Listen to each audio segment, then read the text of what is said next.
आता सुरू होत आहे जगातला सर्वात मोठा खटला, आपकी अदालत रजत शर्मांसोबत।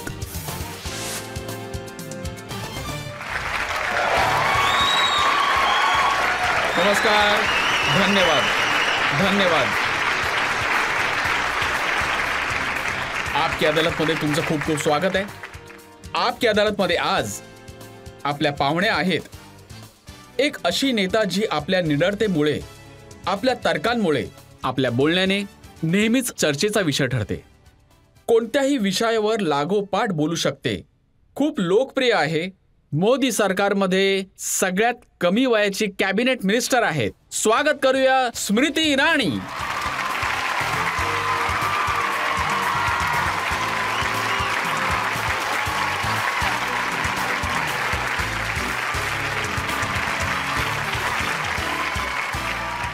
आपकी अदालतमध्ये आरोप आणि प्रत्यारोप सुरू करण्याच्या अगोदर आजचे जज, ज्येष्ठ संपादक अजय उपाध्याय यांची परवानगी घेऊया आजचा खटला सुरू करण्यासाठी। अदालतची कारवाई सुरू हो। आणि आता आरोप आणि प्रत्यारोप सुरू करण्या अगोदर एक नजर टाकूया स्मृती इराणींच्या एकदम मनोरंजक करिअरवर।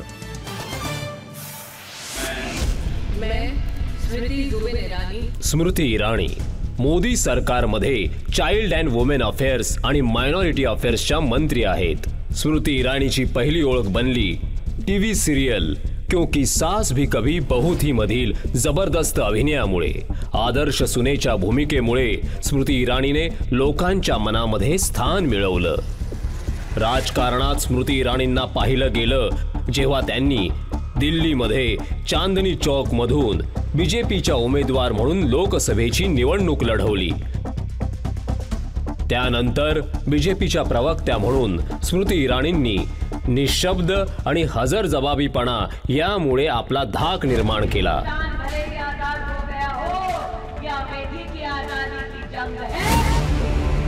स्मृती इराणी राज्यसभेच्या सदस्या झाल्या आणि मोदी सरकारमध्ये सगळ्यात कमी वयाच्या कॅबिनेट मंत्री बनल्या। स्मृती जुबिन इराणी। मागच्या लोकसभा निवडणुकीदरम्यान स्मृती इराणींनी 40 वर्षांपासून गांधी नेहरू परिवारातील सगळ्यात पक्की सीट अमेठीमध्ये राहुल गांधींना हरवून सगळ्यांना अचंबित केलं। आज पण जेव्हा जेव्हा देशात कुठे निवडणुका असतात तेव्हा स्मृती इराणी बीजेपीच्या स्टार कॅम्पेनच्या रूपात दिसून येतात। स्मृती इराणींचे हिंदी, बंगाली, मराठी, गुजराती आणि पंजाबी भाषांवर प्रभुत्व आहे। सार्वजनिक वक्ता म्हणून यांची मागणी प्रत्येक ठिकाणी होत असते। टीव्ही सिरियल असो किंवा राजनीतीचं मैदान, स्मृती इराणींनी आपली एक खास जागा बनवली आहे। पण यामागे फक्त नशीबच नव्हे तर त्यांचा संघर्ष आणि जबरदस्त मेहनत सुद्धा आहे। केंद्र सरकारमध्ये मंत्री, टीव्ही सिरियलमध्ये अभिनेत्री, निर्माती आणि लेखक स्मृती इराणी आपला खटला स्वतःच लढतील।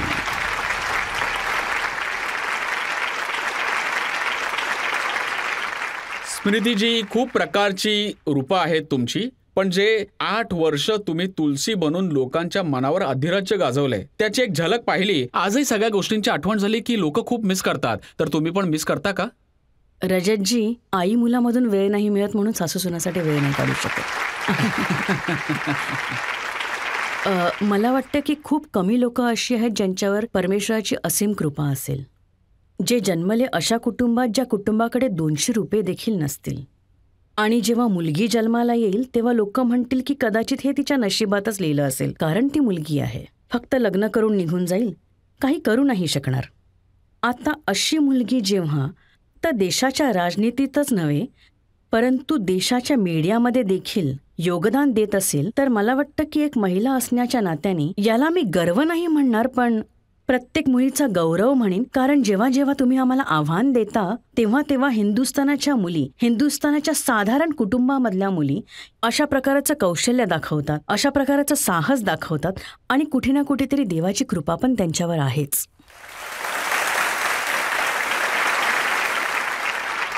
आणि आता तर तुमचा रोल पण पूर्ण बदललेला आहे आणि आजचा खटला सुद्धा त्याच रोलवर आहे. तर चला सुरू करूया आजचा खटला. आप की अदालत मध्ये पहिला आरोप स्मृती इराणींवर. आपकी अदालत मध्ये केंद्रीय मंत्री स्मृती इराणींवर आरोप आहे की या राहुल गांधींना शांततेत जगू देत नाहीत. स्मृतीजी, काँग्रेस पार्टीला वाटतं की राहुल गांधींना सगळ्यात जास्त कोणी त्रास देत असेल तर त्या तुम्ही आहात. अलीकडेच ते म्हणाले की ते लंडनमध्ये होते. त्यांनी तिथे जी वक्तव्य केली त्यावरून तुम्ही अमर्यादित विधानं केली. जर आपल्या राष्ट्राच्या संरक्षणासाठी मी आव्हान केलं, जर मी माझ्या मातृभूमीसाठी असं म्हणाले की असा कोणताही शब्द जो निंदनीय असेल त्याचा वापर करू नका, जर मी हे म्हणाले की माझ्या देशाला परदेशी जमिनीवर अपमानित करू नका, तर ही अभद्र टीका कशी काय झाली? ते तर असं सुद्धा म्हणाले की स्मृती इराणी राहुल गांधी ट्रोल मंत्रालयाच्या प्रमुख मंत्री आहेत. बघा, जे अशा प्रकारे माझा अनादर करतात ते तर आजपासून 8 वर्षांपूर्वी म्हणायचे स्मृती हू. तर आपल्यातच देवाची एक असीम कृपा म्हणावी की ज्या स्मृती इराणीच्या व्यक्तिमत्वाला ते स्वीकारतच नव्हते देशाच्या राजकारणात, ज्या स्मृती इराणीबद्दल अभद्रपेक्षाही अभद्र टीका करणाऱ्यांना ते आपल्या संस्थानात प्रमोट करत होते, आज तीच स्मृती इराणी त्यांच्यासाठी अशी डोकेदुखी झाली आहे की त्यांची पूर्णच्या पूर्ण आर्मी छोटा भाग असलेल्या अमेठी संसदाच्या मागे लागली आहे. त्यांची दुखरी नस ही आहे की 40 वर्षांचं त्यांचं साम्राज्य एका सामान्य कुटुंबातील महिलेनी जमीनदोस्त केलं आहे. त्यांची दुखरी नस ही आहे की ज्यांना ते पॉलिटिकल लेगसीचे बेताज बादशाह म्हणत होते, आज ते दारोदार भटकत आहेत पॉलिटिकल सपोर्टसाठी, आज ते दारोदार भटकत आहेत पॉलिटिकल मर्सीसाठी. आता हे धाडस मी केलं तर केलं आणि त्याची शिक्षा भोगायला मी तयार आहे. मी आपकी अदालतमध्ये 2019च्या निवडणुकीच्या वेळी पण आली होती. तेव्हा तुम्ही उत्तर प्रदेशच्या राजधानीमध्ये मला भेटला होता आणि तेव्हा देखील मी म्हणाले होते की अमेठीमध्ये विकास करण्यासाठी मला किंमत मोजावी लागली की काँग्रेसचे गुंड आणि काँग्रेसमध्ये अभद्र टीका करणारे माझ्या मागे लागले तर मला ते मान्य आहे. मी तेव्हाही निर्धार केला होता आणि आजही केला आहे की 40 वर्ष तर सोडाच, राहुलजींनी आपल्या संसदीय कार्यकाळात अमेठीचा जो अपमान केला, राहुलजींनी अमेठीचा विकास जो होऊ दिला नाही, जर मी अमेठीच्या लोकांच्या पायावर त्यांचं नाक नाही रगडायला लावलं तर माझं नाव स्मृती इराणी नाही.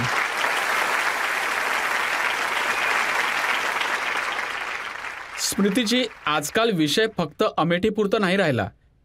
आता तर लंडनमध्ये ते जे बोलले त्यावर पण तुम्हाला आक्षेप आहे. मला वाटतं इथे जितके पण हिंदुस्थानी बसले आहेत, इथे आपले तरुण पिढी पण आहे, ज्येष्ठ नागरिकही आहेत, महिला पण आहेत, पुरुषही आहेत. मला तुम्हाला विचारावं असं वाटतं, निश्चितच आपल्या घरात जेव्हा कुटुंबात भांडणं होतात तर आपण म्हणतो की घरातलं भांडण आहे.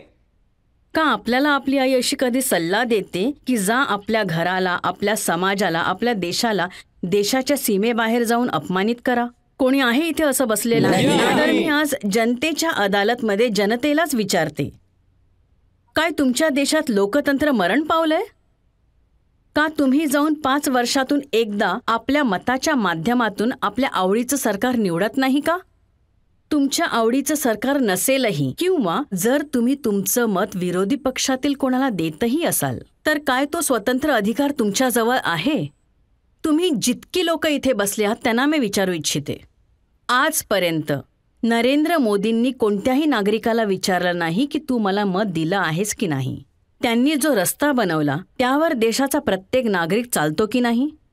जे टॉयलेट्स बांधले, देशातील 110 मिलियन गरीब कुटुंबियांसाठी, महिलांसाठी पहिल्यांदा कोणीतरी टॉयलेट्स बांधले. नरेंद्र मोदींच्या सरकारने कधी कोणाला विचारलं आहे का की तुम्हाला टॉयलेट तेव्हाच मिळेल जेव्हा तुम्ही आमचं कमळाचं बटन दाबाल? मी आज इथे जेवढे पण हिंदुस्थानी बसले आहेत त्यांना विचारू इच्छिते, तुम्हाला भलेही नरेंद्र मोदींकडून कितीही तक्रारी असोत, तुम्ही कधी हिंदुस्थान तोडण्याची घोषणा द्याल? आणि जो हिंदुस्थान तोडण्याची घोषणा देतो तुम्ही त्याचं समर्थन कराल का? देशात त्यांचं समर्थन नाही म्हणून परदेशात जाऊन ढोल बडवत आहेत. आपल्या इथे युनिव्हर्सिटीमध्ये बोलण्याची परवानगी नाहीये म्हणून राहुल गांधींना केम्ब्रिजमध्ये जावं लागलं. आपण सगळ्या देशात साक्षीदार आहोत की 2021 मध्ये तामिळनाडूच्या एका शाळेत ते दंड बैठका मारत होते ना. आपण सगळे या गोष्टीचे साक्षीदार आहोत की 2016 मध्ये JNU मध्ये जाऊन त्यांनी भारत तेरे तुकडे होंगे या घोषणांचं समर्थन केलं की नाही. सॉरी रजतजी, जनताच्या न्यायालयात जनता स्वतःच ठरवेल की राहुल गांधींना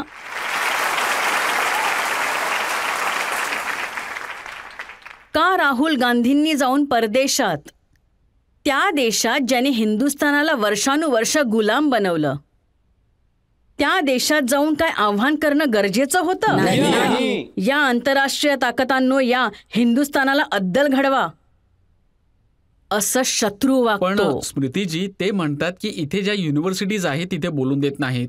बोलून तर पार्लमेंटमध्ये आले बोलायला- हिंदुस्थानाचे तुकडे होऊ दे असे पार्लमेंटमध्ये बोलून दिलं जात नाही. घोषणा तर करून आले ते. जर तुम्ही पाहिलं त्यांच्या पार्लिमेंटमधल्या हालचाली, अशा एका व्यक्तीला राहुल गांधी आणि त्यांच्या खानदानाने पाठवलंय पार्लिमेंटमध्ये ज्याने सार्वजनिक वक्तव्य केलंय की 4-6 मारा. माझा आरोप आहे गांधी खानदानावर की त्यांच्या ज्या काँग्रेसच्या कार्यकर्त्यांनी उघडपणे जाऊन सांगितलं की 4-6 मारा आणि कोणत्या धर्माच्या लोकांना मारा हे मी इथे सांगणार नाही, त्यांना निवडून पाठवले गांधी खानदानाने. सगळे या गोष्टीचे साक्षीदार आहेत. देशाचे उपराष्ट्रपती चेअरमॅन आहेत राज्यसभेचे. आपल्या देशात कधीही असं, मी तुम्हा तरुणांना विचारते, टेबलवर चढून उपराष्ट्रपतींच्या खुर्चीवर पुस्तकं फेकणे, कागद फेकणे, that is the vice president of India, speaker of the house.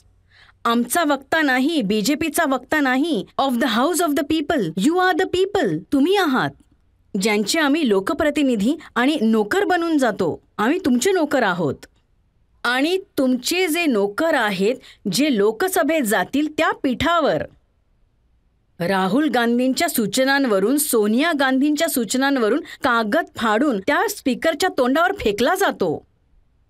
हे मान्य आहे का जनतेला? आणि स्मृतीजी, मग ते ते म्हणतात की बोलू दिलं जात पार्लमेंटमध्ये नाही. त्यांचा माईक बंद केला जातो. अरे, जर नाहीच आहे तर माईक कुठून बंद होईल?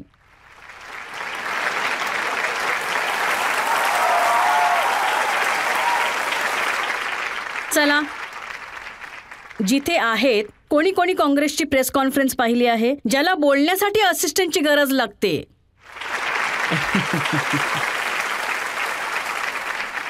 आणि मी सांगू इच्छिते, तुम्ही जाऊन बघा त्या व्यक्तिमत्वाला. तुम्हाला माहितीये ते काय म्हणाले? Unfortunate member of parliament. ते म्हणाले की ते त्यांचं दुर्भाग्य आहे की ते मेंबर ऑफ पार्लिमेंट आहेत. हे सगळं पब्लिक आहे, हे सगळ्यांना आता माहित आहे. चुकून तोंडून निघालं आणि नेमकं तुम्ही त्याला पकडलं, काय करणार? बघा, विषय हा आहे रजतजी, काँग्रेस करेल चुकी आणि परिणाम भोगेल जनता. हाच एक फरक आहे. राहुल गांधीला जर तुम्ही काँग्रेसची चूक म्हणता तर त्याला टॅक्स पेयर का सहन करेल? त्याला देश का सहन करेल? देशाला नेऊन परदेशात अपमानित का करता? आणि अपमानित केलं, खोटं बोलले, पण परदेशी ताकदांना आव्हान केलं की या तरुण पिढींना मी पुन्हा बोलू इच्छिते रजतजी, आपण जगातील 5वी सगळ्यात मोठी अर्थव्यवस्था बनलो आहोत. आपली अर्थव्यवस्था आणखी मोठी होणे म्हणजे यांचं भविष्य उजळून निघेल. राहुल गांधींनी जाऊन यांच्यावर हल्ला केलाय लंडनमध्ये. आम्ही तर लढतो संसदमध्ये, आम्ही लढतो निवडणुकीच्या युद्धभूमीवर. यांच्या भविष्यावर हल्ला केलाय. आपली अर्थव्यवस्था मंजूर का होत नाही ही त्यांची दुखती नस आहे. जर हिंदुस्थानावर आर्थिक कोणी परदेशी ताकद आव्हान करते, अर्थतंत्रांवर हिंदुस्थानाचा हल्ला होतो, तर यांची स्वप्न धुळीत मिळतात. हे फक्त देशावर, मोदींवर नाही तर या तरुण पिढींवर धावा केलाय. आणि तुम्हाला वाटतं आम्ही गपचूप बसून फक्त तमाशा बघत राहू? आता देश तर म्हणतोय संसद, तर संसदमध्ये काही लोकांचा मेळावा आहे, पण त्या संसदेत त्यावर ध्वज हिंदुस्थानाचा फडकतो ना भाऊ.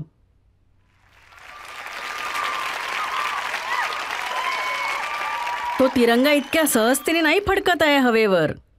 त्यासाठी लाखोंनी आपले प्राण गमावलेत. पण मी काँग्रेसचे अध्यक्ष मल्लिकार्जुन खडगे यांचं विधान ऐकलं. ते म्हणाले की माफी तर नाही मागणार राहुल गांधी. काँग्रेस आणि विशेष करून गांधी खानदान घमंडी आहे. आज याचं प्रमाणपत्र स्वतःच मल्लिकार्जुन खडगेंनी दिलं. खडगेजींनी 2-3 विधानं केली आहेत. जी, ते म्हणाले की जेव्हा प्रधानमंत्री मोदी चीनला गेले तर तिथे ते म्हणाले की आधी लोकांना हे सांगायला लाज वाटायची की आम्ही भारतात जन्माला आलो. जी. प्रधानमंत्रीजी जेव्हा साऊथ कोरियाला गेले तेव्हा ते म्हणाले की आधी लोक विचारायचे की आम्ही काय पाप केलंय म्हणून भारतात जन्माला आलो. त्यांचं म्हणणं आहे की जर मोदीजी अशा गोष्टी परदेशात बोलू शकतात तर राहुल गांधी पण परदेशात बोलू काय शकतात. नरेंद्र मोदींनी कधी असं म्हटलं की लोकतंत्र हिंदुस्थानात संपलं आहे? नाही म्हटलं ना. काय नरेंद्र मोदींनी कधी असं म्हटलं की लोकतांत्रिक ढाचे हिंदुस्थानात उद्ध्वस्त झाले आहेत? नाही म्हटलं ना. मी आज मल्लिकार्जुन खडगेजी आणि जनता बसली आहे आणि मी तर पूर्ण तयारीत येऊ शकते. भारतीय जनता पार्टीचे कार्यकर्ता आहे. तुम्ही कधी रजतजी राहुल गांधींना आमंत्रण देऊन बघा, कधीही स्वीकार करणार नाहीत.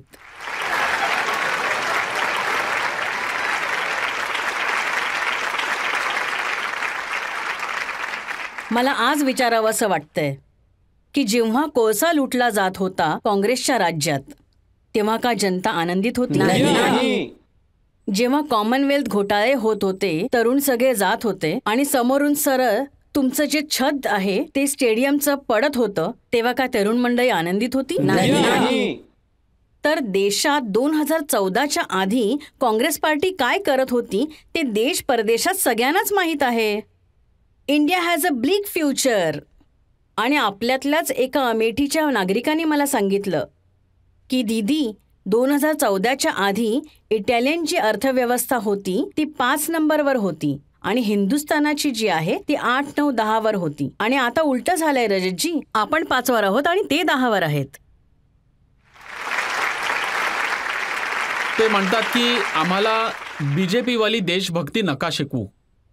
आमच्या गांधी कुटुंबामध्ये इंदिरा गांधींनी हौतात्म्य पत्करलं, राजीव गांधी शहीद झाले. तर काय सांगायचंय? खडगेजी म्हणतायत की त्यांनी जाणून बुजून हौतात्म्य पत्करलंय? नाही. एक सेकंड, हा खूप गंभीर आरोप आहे. काय खडगेजींना हे म्हणायचंय की त्यांनी जाणून बुजून assassination of a prime minister? रजतजी, हा खूप गंभीर विषय आहे. ते असं म्हणाले की या कुटुंबाने देशासाठी बलिदान दिलं आहे. इंदिराजींनी बलिदान दिलं आहे, राजीवने बलिदान दिलं आणि तुमच्या घर कुटुंबातील एक कुत्र पण मेलं नाही. जितकी लोक इथे बसली आहेत, कोणी सैनिकाच्या कुटुंबातून आहे? सैनिकाच्या कुटुंबातून आहात? तुमच्यातील किती लोकांनी असं म्हटलंय की माझ्या कुटुंबाने बलिदान दिलंय म्हणून मला प्रधानमंत्री बनवा? इथे जेवढ्या लोकांनी सैनिकाच्या कुटुंबातील असल्याचं सांगितलं, खडगेजी त्यांना बोलत आहेत का? इथे ज्यांनी सांगितलं की मी स्वातंत्र्य सैनिकाच्या कुटुंबातून आहे पण काँग्रेसकडून नाही, खडगेजी त्यांना शिवी देत आहेत का? मी तुमच्यासमोर प्रमाण दाखवलंय. यांना कुत्र म्हणतायत की आम्हाला कुत्र म्हणतायत? आता हे तर खडगेजींनाच विचारावं लागेल. तुम्ही भाषा बघा. हे कोण आहेत जे इथे बसलेत प्रेक्षकांमध्ये? म्हणजे जर त्यांच्या नावामागे गांधी नाव नाही तर त्यांच्या पूर्वजांच्या बलिदानाची काहीच किंमत नाही? एकदम बरोबर. दुसरं अजून एक विचारायचंय. इथे सगळी मुलं बसली आहेत, मुलंच बोलीन मी आता. तुम्हाला जर कोणी असं म्हणालं की तुमच्या देशासाठी तुम्हाला काहीतरी करून जायचंय, तर तुमच्यापैकी किती जण आपल्या देशाकडून त्याची किंमत मागाल? हा नवीन भारत आहे रजतजी, जे मल्लिकार्जुन खडगे आणि राहुल गांधी यांना दिसत नाही. हे किंमत नाही मोजत आपल्या बलिदानाची, हा किंमत नाही मोजत आपल्या योगदानाची. हा तो भारत आहे जो आजपासून 25 वर्षानंतरचा भारत कसा असेल हे दाखवण्यामध्ये जास्त इंटरेस्टेड आहे.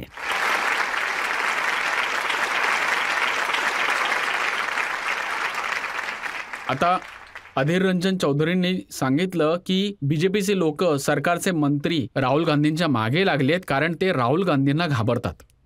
मी आज बीजेपीची एक सामान्य कार्यकर्ता असण्याच्या नात्याने सांगू इच्छिते की जर तुम्ही मला राजकीय नात्याने विचाराल तर मी तर म्हणेन की काही लोक असं म्हणतात की आमच्यासाठी स्टार प्रचारक आहे राहुल गांधी. जितकं बोलतील तेवढीच कृपा होईल, अजून बोला.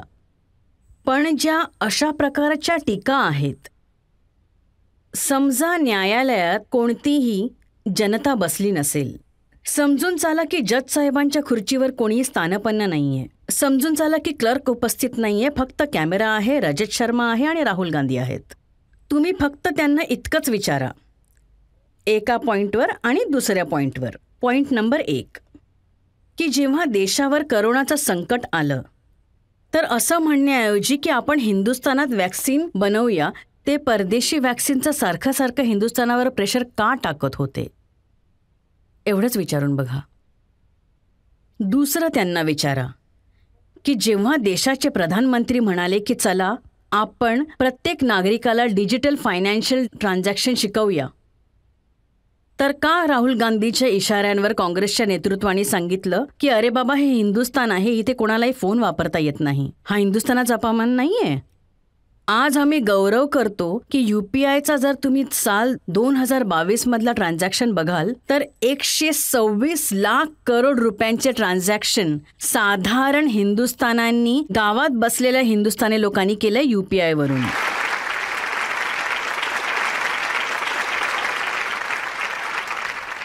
हिंदुस्थानाच्या या यशाच्या पायऱ्या राहुल गांधींना का आवडत नाहीत? आणि मी सांगते त्यांना का आवडत नाही.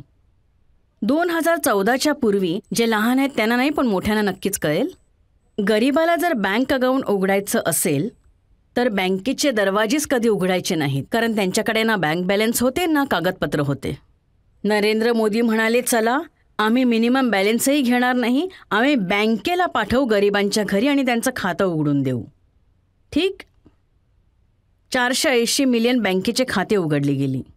ठीक आहे, 480 मिलियन बँकेची खाती उघडली गेली म्हणजे 48 करोड. तर सरळ भारताच्या तिजोरीमधून पैसे गेले त्यांच्या खात्यामध्ये. 28 लाख करोडपेक्षा पण जास्त पैसे गेले सरळ गरिबाच्या खात्यात. आता प्रश्न मी हे तुमच्याकडे सोडते, जर बँकेत खाते नसते तर 28 लाख करोड कुठे गेले असते? काँग्रेसचा प्रॉब्लेम हाच आहे. पण ते तर म्हणत होते की हे सगळं जे करत आहेत ते अदानींना वाचवायला करत आहेत, त्यांचं नाव नको पार्लमेंटमध्ये यायला म्हणून थांबवत आहेत. बघा, त्यांच्या एका नेत्याने पंजाबमध्ये कदाचित असं म्हटलं की अडाणी अंबानी तर बहाणा आहे, मोदीला मारा. त्यांच्या नेत्याचं वक्तव्य आहे, राहुल गांधी नकारू शकत नाहीत. त्यांच्या नेत्याने तर एअरपोर्टवर बसून त्या एअरलाईनवर बोलले, मोदी तुझी कबर खोदली जाईल. लोकशाहीची तुम्हाला ताकद बघायची आहे की तुमच्याद्वारे निवडल्या गेलेल्या प्रधानमंत्रींना जीवे मारण्याची धमकी काँग्रेसवाले बेधडकपणे देतात आणि तुमचा प्रधानमंत्री सेवक हसत हसत कामामध्ये मग्न असतो. तुमच्या प्रधान सेवकाची मृत आई आणि मृत वडील यांची चेष्टा करतात, मस्करी करतात. आई वारली 100 वर्षांची, त्यानंतर काय केलं काँग्रेसवाल्यांनी? मी आज विचारते इथे, जितकी मुलं मुली बसली आहेत, तुमच्या बापाला जर कोणी शिवी घातली, आईला कोणी शिवी घातली, तुमच्यातला कोण शांत बसेल? पण मोदीजी शांत बसले, कारण ते प्रधान सेवक आहेत. त्यांना विषाचा एक घोट दररोज प्यायचा आहे. आणि जोपर्यंत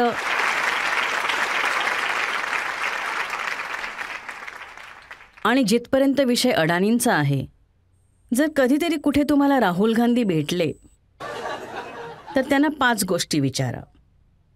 पॉईंट नंबर 1, जेव्हा त्यांची आई प्रमुख होती UPIच्या सरकारची, तर काय त्यांच्या सरकारने अडाणीला 72,000 करोडचं लोन एक्सटेंड केलं होतं? दुसरा क्वेश्चन, की ज्या गेहलोत साहेबांना खूप पसंत करतात राहुल गांधी, काय त्या गेहलोत साहेबांच्या 60,000 करोडचं इंडस्ट्रियल पॅकेज अडाणीजींना राहुलजींच्या आशीर्वादाने मिळालं होतं? तिसरा प्रश्न, जे त्यांना प्रेस कॉन्फरन्समध्ये कसं बोललं जावं ते शिकवतात, काय त्यांच्या माध्यमातून छत्तीसगडमध्ये कोळशाळेत काम करण्यासाठी अडाणी समूहाला विशेष प्रधान सहायता सहयोग काँग्रेसच्या राज्यात झालेला? चौथा प्रश्न काँग्रेसला, की जेव्हा 1990च्या दशकात चिमनलालजींनी पोर्टबंदर बनवण्यासाठी गुजरातमध्ये जमीन दिली, तेव्हा काय मनमोहन सिंगजी अर्थमंत्री होते? पाचवा, 1985मध्ये एक्झिम पॉलिसी राजीव गांधींनी बनवली आणि अडाणी ट्रेडिंग हाऊस बनलं. राजीव गांधी कोण आहेत? हे 5 प्रश्न विचारा त्यांना. या सगळ्या गोष्टी अदानीजी स्वतः आपकी अदालतमध्ये सांगून गेले. त्यांनी हे मला दिलेलं. अच्छा, याचा अर्थ असा की जनतेला माहीत आहे, न्यायालयाला माहीत आहे, पिंजऱ्यात बसलेल्या महिलेला माहीत आहे, फक्त कोणाला माहीत नसेल तो फक्त राहुल गांधी.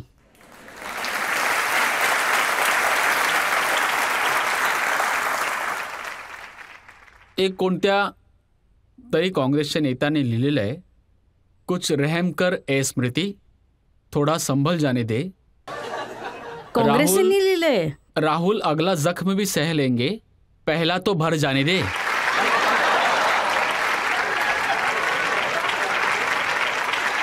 हे काँग्रेसीने लिहिलंय. हे शूरवीर कोण आहेत? त्यांचं नाव नाही सांगू शकत, माझे मित्र आहेत, पण त्यांनीच.